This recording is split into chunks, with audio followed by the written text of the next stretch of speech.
मुंडे यांच्या एका आदेशाने वसई विरार हादरले. माफियांना घाम, प्रशासनाला धडकी. वसई विरारच्या सुस्त आणि ढिम्म प्रशासनाला अखेर जाग आली आहे. राज्यभर आपल्या कठोर आणि निर्भीड कार्यपद्धतीसाठी ओळखले जाणारे वरिष्ठ सनदी अधिकारी तुकाराम मुंडे यांच्या एका आदेशाने संपूर्ण वसई विरार प्रशासन अक्षरशः खडबडून जागे झाले असून गेल्या 48 तासांत शहरात धाडसत्रांचा अक्षरशः पाऊस पडला आहे. वर्षानुवर्ष राजरोसपणे सुरू असलेले अनधिकृत व्यवसाय, बोगस डॉक्टर, अतिक्रमण, अवैध पार्किंग आणि नियम धाब्यावर बसविणाऱ्या माफियांचे साम्राज्य अचानक हादरले आहे. आता कुणाचीही गय केली जाणार नाही असा स्पष्ट संदेश प्रशासनाने या कारवाईतून दिला आहे. तुकाराम मुंडे यांच्या कडक निर्देशानंतर पालिका, अन्न व औषध प्रशासन, वाहतूक पोलीस, परिवहन विभाग आणि महसूल यंत्रणा एकाच वेळी रस्त्यावर उतरली. वसई विरार आणि नालासोपारा परिसरातील तब्बल 35हून अधिक ठिकाणी अचानक धाडी टाकण्यात आल्या. अनेकांना या कारवाईची कल्पनाही नसल्याने शहरातील माफिया आणि बेकायदा धंदेवाल्यांमध्ये एकच खळबळ उडाली. विशेषतः नागरिकांच्या आरोग्याशी खेळणाऱ्या बोगस डॉक्टरांवर प्रशासनाने मोठा प्रहार केला. विरार पूर्व आणि नालासोपारा भागातील 15हून अधिक ठिकाणी छापे टाकून आरोग्यास घातक अन्नसाठे नष्ट करण्यात आले. तर बनावट पदव्यांच्या आधारे सुरू असलेल्या 5 क्लिनिक्सना सील ठोकण्यात आले.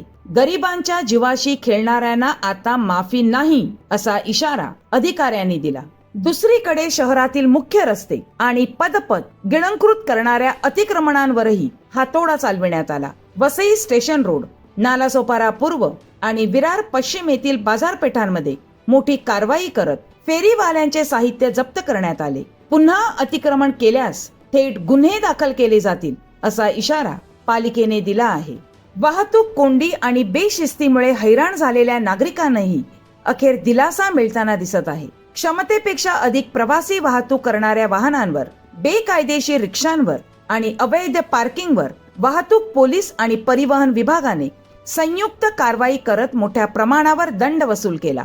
मात्र या सर्व कारवाई मागे केवळ बाहेरील माफियांचाच नव्हे तर निष्क्रिय आणि भ्रष्ट अधिकाऱ्यांवरही कारवाईची तलवार लटकत असल्याची चर्चा आता प्रशासनात रंगू लागली आहे. एरवी फाईलवर धूळ खात पडणारे प्रस्ताव अचानक वेगाने हलू लागल्याने मुंडे पॅटर्नची दहशत प्रशासनात स्पष्ट दिसू लागली आहे. वर्षानुवर्ष भ्रष्टाचार, अतिक्रमण आणि भेसळीच्या विळख्यात अडकलेल्या वसई विरारकरांना आता आशेचा किरण दिसू लागला आहे. मात्र नागरिकांचे म्हणणे स्पष्ट आहे, ही कारवाई केवळ दिखावा नको, सातत्याने मोहीम राबवली तर शहर बदलेल. दरम्यान सदर कार्यालयातून नागरिकांना आव्हान करण्यात येत आहे की आपल्या परिसरात कोणताही अनुचित प्रकार, भेसळ, बोगस व्यवसाय किंवा बेकायदेशीर कारवाया किंवा कामकाज दिसल्यास तातडीने संबंधित विभागात तक्रार करावी. आता प्रश्न एकच, तुकाराम मुंडे यांच्या धडाकेबाज कारवाईने वसई विरार खरोखरच बदलेल का?